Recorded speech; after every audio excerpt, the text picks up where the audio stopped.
My grandfather, Sebie Bostic, came from Augusta, Georgia. He came up to Poughkeepsie at 16 years of age. His father, understand, was white. His mother was black. At that time, they called colored. Today, it's black. So his father said, Sebie, you're going to have to go up north.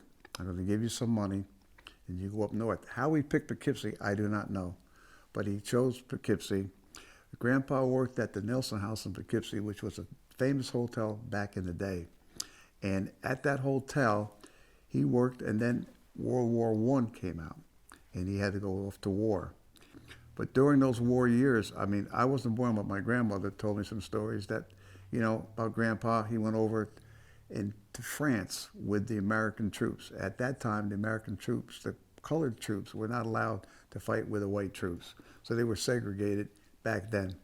And but it didn't deter Grandpa or the other gentleman from Poughkeepsie who he served with over there in Europe. So when Grandpa came back, he came back to work at the Nelson House. And I knew Grandpa because I would go to the YMCA, which was right down the street back in the day for the Nelson House. And when I left the Y, I'd walk by the hotel, and Grandpa would be there. There'd be a big, huge picture window. He'd come out and say, how you doing, son? And give me 50 cents. And 50 cents back then was a big deal, okay? I always look forward to that. And Grandpa was a great family man, and I always enjoyed talking to Grandpa. Now, understand, he only went to third grade in school, but I can remember him reading 3 or 4 newspapers. And we would discuss some things. He would ask me some questions as a kid. But on the whole, Grandpa was a family man. He brought up my mom, my 2 uncles, and helped, with myself and my brother. And I can attest to some things, too. I went in the military in 1959, but I didn't have any problems because I was on a ship. On a ship, you all learn to get along together. And Grandpa fought over there in Argonne Forest over there in Germany, and come back 20, 25 years later, 30 years later, they're right back in the same place. And my father was in the Battle of the Bulge. I didn't know that until I found some papers that he had written, and he never talked about it. And Grandpa never talked about the war. No, he never talked about it. Very quiet about that. And my godmother, Lucy Graves, was executive director at Catherine Street Center in 1937. Mrs. Graves brought Mrs. Roosevelt down to the center, Langston Hughes down to the center. She brought famous people that meant something. My godmother, Mrs. Graves, who was at Catherine Street Center, applied for a teaching position in Poughkeepsie. She was denied because she was colored. But to show you how things have changed, they've gotten past that. But Poughkeepsie as a whole was pretty good as far as race relations, and like my grandfather and them adjusting back to work, like Mr. Clarence Anderson, he worked in the post office, so he got a good job.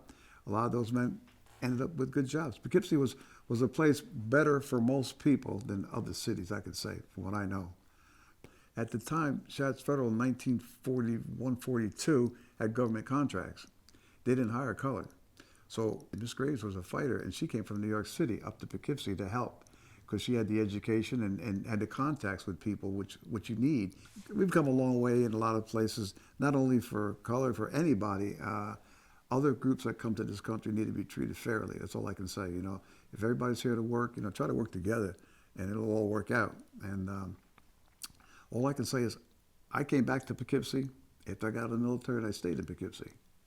I always loved Poughkeepsie. I may not agree with what's going on sometimes, but it's still my hometown.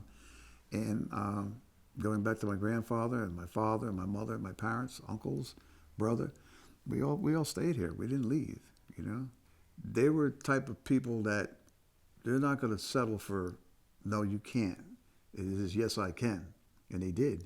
Mr. Anderson was probably the first in the post office, and he was there a long time, Mr. Anderson. My grandfather was the bell captain. He was in charge of all the bellhops in the hotel. And he liked what he did. And, hey, you have to realize a lot of those guys, some had an education, some didn't have an education. They did very well, some without an education. Whereas today, there's opportunities for people to survive, to educate yourself, and to make something of yourself. He would say to people, look, don't use a crutch. Don't tell me I've been deprived, or don't tell me because I'm this, I'm that. You are what you are. God gave you the same right as everybody. You got to go and get it, okay? And if you don't, that's on you. You got like two roads, a right road and a wrong road. And if you choose the wrong road, that's on you. You have choices. One thing about America, you have choices, where a lot of other countries you don't. Sometimes, you may feel like, well, they're against me. But hey, everybody faces that. You're not just by yourself, So you have to get past that. And Grandpa was always like, if you saw Grandpa, he was probably the sharpest dressed person in the world.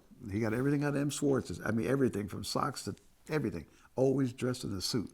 Man went to work in suit, tie, hat.